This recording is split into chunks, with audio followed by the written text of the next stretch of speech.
diable azotika couple. Diable azotika tebo évoluer. À chaque instant, il y a des problèmes. Dans le système diabolique, et continue à couple. Et lui qui est détruit couple. Couple ni Adam et Ève. Mbote na bandeko nyonso oyo balandaka biso ba abonné na biso nyonso Nzambe apambola bino bisika nyonso bozoko landa biso et Nzambe na lola oyo asute na kaba oyaye a soutenir bino kuna na pesi mbote epai ya mon épouse Charlie Kikela Nzambe apambola ye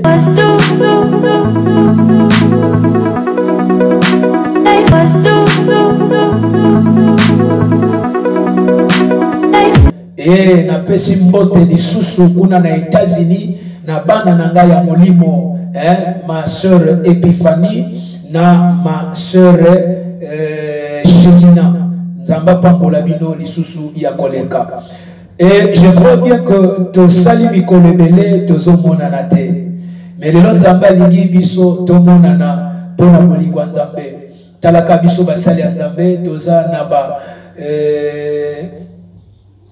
na ba préoccupation ebele kende boyesonga boye mais lelo na sepeli na solola na bino mama na likambo moko très capital Nzambe apambola bino et kaka na kati ya émission na bino oyo bolingaka mingi sur la parole de vie ringa solola na bino likambo moko ya kitoko Nzambe apambola bino.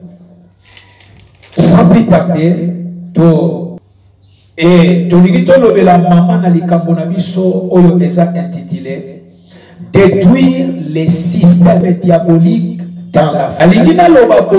Comme Dieu a besoin de l'homme pour éclater sa gloire sur la terre, de même aussi Satan a besoin de l'homme pour combattre Dieu à ses ailes. Nzambe aza na posa ya mutu pour combattre système diabolique. Nzambe asa na besoin ya mutu. Pourquoi? Pour faire éclater gloire na ye. Ndenge moko pe Satan azaka na besoin ya mutu pour na koleka ko pousser à détruire système ya Nzambe. Toza na deux systèmes. Système ya Nzambe pe système ya Satan. Mais na kati ya système ya Nzambe, Nzambe a établi un système na ye depuis Jardin d'Éden. Depuis Jardin d'Éden, Nzambe a établi un système na ye. Donc comment un système wana yokanga très bien, landanga très bien. Mais l'homme étant créé à l'image de Dieu, l'homme étant créé à l'image de Dieu, trois systèmes au diable. Azoko salela batu. Akoki ko salela mutu nantela système ya obsession. Akoki ko salela batu nantela système ya oppression. Akoki ko salela batu nantela système ya possession. Eligorobani. Tous on a nos systèmes les amis. Ezali système moko ba principe moko oyo esalami pona ko détruire ba vie ya batu. Système wana ezio na nzela obsession, système wana ezio na nzela oppression, système wana ezio na nzela possession. Sur le plan biblique, le système est l'ensemble des moyens mis à la disposition de l'homme soit pour vaincre, soit pour développer. Système. Batie yango soit pour la kolonga, soit pour la kobebisa. Mais où est ce système ya kobebisa? Système diabolique est ça inspiré par le diable. Na okumisa diable te. Mais to sana kati ya famille. Parce que to sana 30 jours. Il y a ma prière familiale. Il y a Nzambe oya simba kaba famille. Nzambe oya soutena kaba famille. Nzambe oya sana sima ba famille pona kokokisa bolamu oyo zo senga. Sur le plan biblique, ce qui vient de la séduction, système, et il y a la séduction. Voilà pourquoi au Komona, na katia jardin d'Éden, Satan a quelque séduire couple amoni, Adam et Ève. Nzambe azabolingo, oya linginga na yo. Sans Nzambe, to salelo comme côté. Gloire à l'agneau de Dieu. Sikoyo, na lingina yebisa yo boye. Historiquement dans l'Ancien Testament, pour que diable abanda misala na ye na sena mabele boye, azalaki na besoin ya Adam na Ève. Pour y arriver, il fallait passer par la femme. Azalaki na besoin ya Adam. Mais pour akoma et pas ya Adam, et c'est que na ale kanatela mwasi. Kiyangana basi, il faut ça la très attention. Ba maman nangai. Na linga kabino mingi. Mais yebaka yango to solobela si la destruction des systèmes diaboliques dans la famille. Tolingi siko to yeba bien aimé dans le Seigneur. Nzamba pambola yo. Tolingi to mona. Lolenge nini système diabolique ekotaki. Système diabolique ekotaki ndenge nini. Toza na 3 étapes. Oyo tokomona ndenge système diabolique ekotaki. Yaliboso. Tozomona système diabolique dans les jardins d'Éden. Genèse chapitre 3 verset 1. Système diabolique yaliboso. Ekoti na jardin d'Éden. Na jardin d'Éden placini. Na jardin d'Éden ekoti na kati ya couple. Couple à Wezani, Adam et Ève. Genèse chapitre 3 verset 1. Bible dit les serpents étaient les plus rusés de tous les animaux du champ dont l'Éternel avait fait. Et l'idée est détruit couple. Couple ni Adam et Ève. Bakela makina Nzambe. Nzambe a établi bango na jardin. Bible dit que après avoir coqué la mokili, Nzamba trouvé bon, ya coqué la moutou. Akeli moutou Adam. Na sima coqué la Adam, ne aye coqué la moisi. Na tangwatie bango ni balé na jardin. Diable se pédite. Nzamba lona ki système na ye. A établi système moko ya malamu pour que couple moyo et vivre na kati ya jardin d'Éden. Mais diable se pédite. Système ya Nzambe ezalaki établi. Na kosolo kaka loi moko. Oyo Nzambe atiaki na jardin d'Éden. Alobi ke moni nzete oyo bokolia yango te. Mukolo bokolia yango bokokufa. Satan akoti na jardin d'Éden pour détruire couple oyo, pour manipuler couple oyo, pour désinstaller couple oyo, pour manipuler couple oyo. Akokota na nzela mwasi. Na tango akoti na nzela mwasi, bien aimé dans le Seigneur, akoti ye, ayoka la maloba na ye. Est-ce que l'Éternel a réellement dit? Vous ne mangerez point de cet arbre, le fruit de cet arbre. Système. Yamona so yebisa ma famille. Ba couple nyoso bazolanda ngai. Yaya batela mobali na yo. Maman, batela mwasi na yo. Parce que diable pour détruire akobanda na couple. Yamona lelo tozomona. Ba couple bele ba balani après une année bakabwani. Ba balani après 2 ans bakabwani. Ba balani après 3 ans bakabwani. Ba balani après 5 ans bakabwani. Yoka ba divorce ndenge zolanda na kati ba couple. Akokoti sa système na kati ya mwasi. Bible dit que femme soyez soumise. Mais lelo tozomona basi ebele baza soumise te et pas ya mibali. Diable a son compte pour détruire. Basi bazo to sali sous mibali te. Surtout basi oyo bazo sala.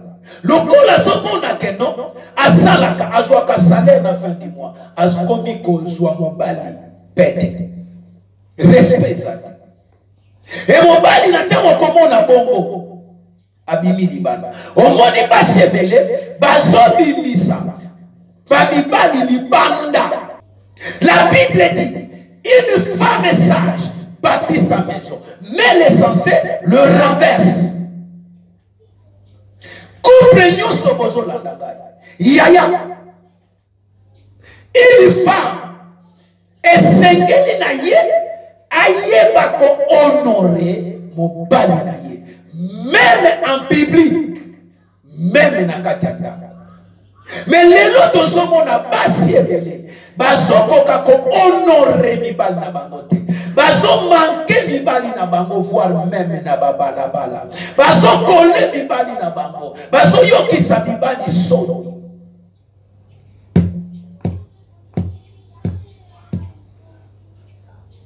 Système diabolique dans nos foyers. Système diabolique dans nos couples. Ba couple belé les lots vont subir conséquences à cause du système diabolique. Système diabolique que soit établi dans la maloba. Oloba kanini pona mobali na yo. Oloba kanini pona mwasi na yo. Et ça na devoir ya mwasi, et ça peut na devoir ya mobali. Devoir ya mwasi ezani. Femmes, soyez soumises à vos maris. Soumission en tout. C'est l'action de se soumettre. C'est l'action de se soumettre, de se ranger sous l'autorité de quelqu'un. Tu dois t'arranger sous l'autorité de quelqu'un. Mobali aza autorité yandaku. Et sengeli on se soumettre na autorité. Et sengeli na yo on se disposer. C'est-à-dire disposition à obéir. La soumission c'est l'obéissance. Obéissez. Obéissance. Namakambu oyo mobali alingi. Démontrer yango.